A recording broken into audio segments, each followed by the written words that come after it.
Welcome back to my channel. Today we are going to talk about owner carry financing.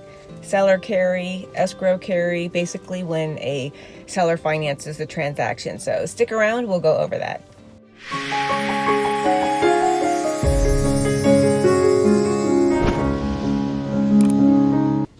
Alright, so before we get started, if you go ahead and subscribe below and be alerted of all the videos that I bring out, whether it's real estate related or living in Wichita, Kansas. So now to get to owner carry, basically owner carry is a great solution to a property that's either not selling for some reason, it's a niche property, the market's not in the seller's favor at that time, and the seller kind of wants to move forward on it.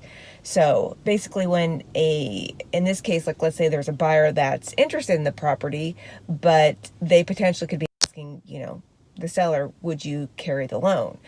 This could happen for various reasons. The buyer may not have the best credit, has to build up credit, a higher risk for a traditional bank loan.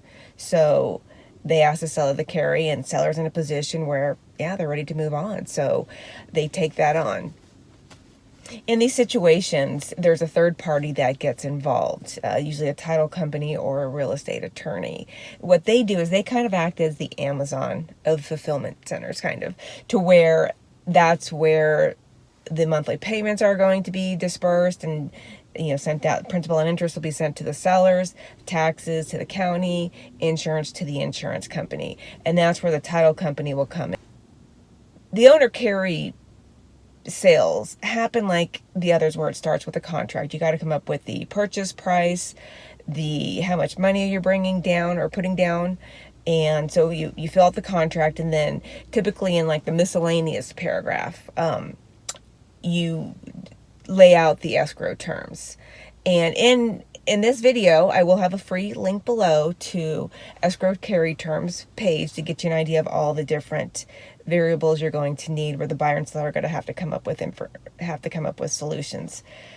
The information on the escrow carry terms is basically, there's a setup fee. Let me go with a recent example I had. Security First Title in Wichita. So there is a setup fee, $500. The seller and buyer can pay that in various percentages. In my case, it was split 50-50. So, and then there is a monthly fee of $25 for the fulfillment, for the checks to be, taken care of, sent out to the appropriate parties. And so in my particular case, that went to the buyer. The buyer is just adding that $25 onto the monthly payment, which would be the mortgage, the principal and interest, the taxes and insurance. On the escrow carry terms form that I have in the link below, also in this case, Security First is asking, what about taxes and insurance? Are those going to be incorporated into the payment?